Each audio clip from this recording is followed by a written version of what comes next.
Rickshaw taxi चालकांना मराठी शिकल्यानंतरचे प्रमाणपत्र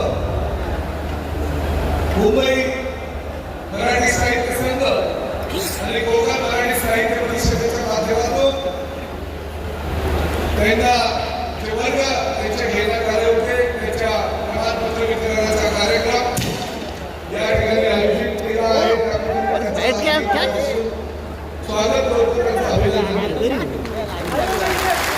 आजच्या या कार्यक्रमाला उपस्थित असलेले विधान परिषदेचे उपसभापती आदरणीय सचिन भाऊ आहेत. त्याचबरोबर आमचे सहकारी तुकाराम पातेजी, विजय पटेलजी, निशाबाई कायंदे, सिद्धेश कदम, संजय गाडी, सुंदरताई जोशी, निशाताई कालकर, रेखाताई यादव, माधुरी सुश्री, मंगेश भंडारे, आमचे सहकारी विक्रम प्रतापसिंग, मंचावर उपस्थित असलेले सर्व मान्यवर. मी या सर्वांच्या वतीनं आपल्या मराठी आमचे रिक्षा टॅक्सी चालत आहे आणि त्यांनी एक ट्रेन म्हणजे महाराष्ट्रातील ते 15 ऑगस्ट या दरम्यान आमच्या हिंदू हृदय सम्राट बाळासाहेब ठाकरे मराठी भाषा अभियानाला जो प्रतिसाद दिला त्याबद्दल तुमच्या सगळ्यांचं मनापासून अभिनंदन करतो. मराठी समजतंय पण मला, आम्ही पण बोलू कैसे बोल भैया ठीक है. अरे हम मुंबई में रहते हैं, महाराष्ट्र में रहते हैं, हम भोजपुरी अगर थोड़ा बहुत सीख सकते तो तुम्हारा मराठी सीखा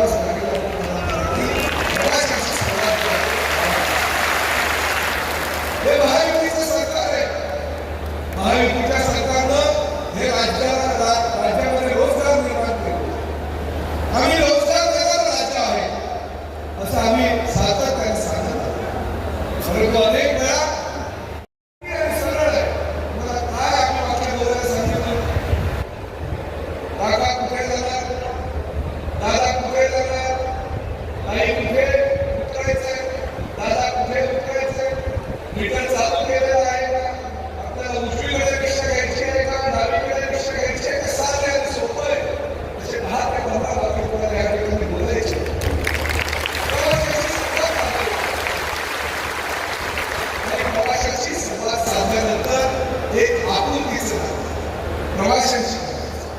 शेवटी आपण नेहमी बोलतो, प्रत्येक ठिकाणी मला काही ठिकाणी लिहिलं असतं की आपण आमचे अन्नदाता आहात, आपण आमचे ग्राहक आहात.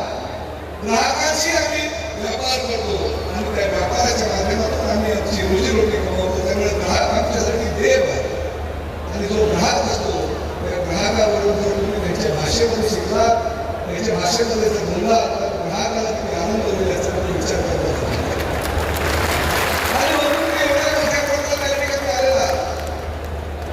प्रकाश शिवांना सांगितलं होतं सचिव आता फक्त मराठी मराठी मराठी हा कार्यक्रम करत असताना आमचे काही अमराठी रिक्षा टॅक्सी चालक जे आहेत ते काही उत्तर प्रदेशचे आहेत, काही बिहारचे आहेत, काही कार्यक्रम ठेवायला पाहिजे, भोजपुरी कार्यक्रम ठेवायला पाहिजे. परंतु त्यावेळेस या ठिकाणी आपण सगळे असू त्यावेळेस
एकनाथ शिंदे साहेब तुमच्या पाठीमागे ठामपणे उभे आहे. प्रताप सरनाईक सुद्धा तुमच्या पाठीमागे ठामपणे उभं राहत असताना या ठिकाणी वादविवाद करायची गरज नसतं माझं तुम्हाला सांगतो. शेवटी आमच्या आयुष्याची सुरुवात मला घराची कल्पना असेल, परंतु आमच्या आयुष्याची सुरुवात एकनाथ शिंदे साहेबांच्या असू द्या, प्रताप सरनाईक साहेबांच्या असू द्या, आम्ही रिक्षा ड्रायव्हर म्हणून आमच्या करिअरची सुरुवात केली. मी माझ्या आयुष्यामध्ये फक्त 8 वर्ष रिक्षा चालवलेली आहे आणि रिक्षा चालवत असताना आता तरी वगैरे इंजिन आहे. पूर्वीच्या वेळी तर फ्रंट इंजिन होतं आणि फ्रंट इंजिन मध्ये सीटच्या खाली इंजिन असताना त्याची हवा कशी येते मला कल्पना नाही. या इंजिनच्या माध्यमातून आम्ही रिक्षा चालवली.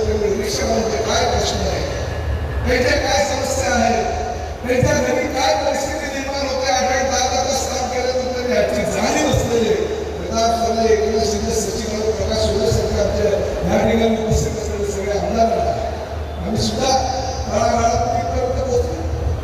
ज्या वेळेस आमदार राज्याचा मंत्री झालो आणि मंत्री राहत असताना आमच्या रिक्षावाल्यांचे काय प्रश्न याची जाणीव असताना आम्ही कार्य करतो आणि त्यामुळे मी काही काळजी करू नका. आम्ही नेहमीच सांगत आहोत कुणाचं लायसन रद्द करणं किंवा कुणाचं बॅच करणं रद्द करणं म्हणजे आपला आनंद होत नाही, परंतु आमची महाराष्ट्र ही आमची संस्कृती आहे, मराठी आमची अस्मिता आहे. प्रत्येक राज्याच्या प्रत्येक व्यक्तीला, प्रत्येक नागरिकाला आपल्या राज्याबद्दल अभिमान असणं गरजेचं नसतं. तुम्हाला उत्तर प्रदेशचा असेल, बिहारचा असेल किंवा कर्नाटकचा असेल, इतर राज्याचा जो रहिवासी असेल त्याच्या त्या राज्याबद्दल जर आपल्याला अभिमान वाटत असेल तर आम्हाला आमच्या महाराष्ट्र राज्याबद्दल अभिमान आहे आणि तो अभिमान सांगण्याचा आम्ही हा प्रामाणिक प्रयत्न करतो. आणि त्यामुळे आपल्या सगळ्यांना एक विनंती, मला हे सरकार तुमच्या पाठीशी ठामपणे उभं आहे, परंतु कायद्याच्या कक्षेत राहून काम करा. 1 मे पासून 15 ऑगस्ट पर्यंत आम्ही तुम्हाला मदत केली. 15 ऑगस्ट नंतर आमच्या कोकण मराठी साहित्य परिषदेच्या माध्यमातून 180 शिक्षक राज्यभर हे आमचे मित्र आहेत. 1800 शिक्षकांनी आमच्या प्रत्येक ठिकाणी जाऊन तुमच्यासारख्या गोरगरीब रिक्षा चालवणारा प्रशिक्षण दिलं. तुमच्यापैकी काही लोकांना मराठी आता यायला सुरुवात झालेली नाही, तुम्ही मराठी बोलताय की नाही?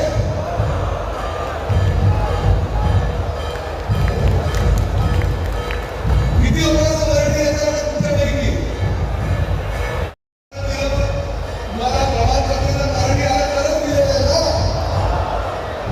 ज्याला मराठी येईल, जो मराठी शिकेल, मराठीमध्ये आम्ही शब्द ज्याला बोलायला शिकू त्याला प्रमाणपत्र दिले आणि त्यामुळे अतिशय चांगली सोपी असलेली भाषा तुम्ही आता आत्मसात केलेली आहे. तुमचं मनापासून अभिनंदन करतो, तुमचं कौतुक करतो. भविष्यामध्ये त्यांनी शिकत असेल, त्यांनी अजूनपर्यंत प्रशिक्षणाचा लाभ घेतला असेल, आता आमच्या कोकण मराठी साहित्य परिषदेचे पदाधिकारी कार्यकर्ते या ठिकाणी बसलेले आहेत. तुम्हाला आजही मी आवाहन करतो, राज्यातील मराठी भाषा विभागाच्या वतीनं शिवसेना प्रमुख बाळासाहेब ठाकरे मराठी भाषा अभियान आम्ही चालू ठेवलेलं आहे, त्याचा लाभ घ्या. ज्यांनी शिकले नसेल त्यांनी मराठी शिका, जे शिकले त्यांचं स्वागत करा. अजूनही काही मराठी अजून जास्त शिकायचं असेल तरी त्यांना तुम्ही आवाहन करा, त्यांच्या माध्यमातून मराठी शिका. म्हणजे हे गोष्ट आपल्याला तुम्हाला स्पष्टपणे सांगतो. नोटिसा द्यायचं काम चालू झालेलं आहे, नोटीस त्यानंतर 3 महिन्याची वेळ, 3 महिन्यामध्ये जर तुम्ही शिकणार नाही झालं असतो तुम्हाला मराठीचा अभिमान नाही. या महाराष्ट्राच्या संस्कृतीशी तुमचं काही घेणं देणं नाही. तुम्हाला मराठी शिकायचंच नाही आहे. तुमच्यापैकी काही लोकांनी व्हिडिओ बघतात, हम यहाँ पे आएंगे, खाएंगे, पिएंगे, मौज मस्ती करेंगे, पैसा भी कमाएंगे, मगर मराठी भी बोलेंगे, हे चालणार नाही. महाराष्ट्रामध्ये राहायचं असेल मराठी आलीच पाहिजे. या मराठी आम्ही सगळे आहोत आणि तुम्ही सुद्धा या सगळ्या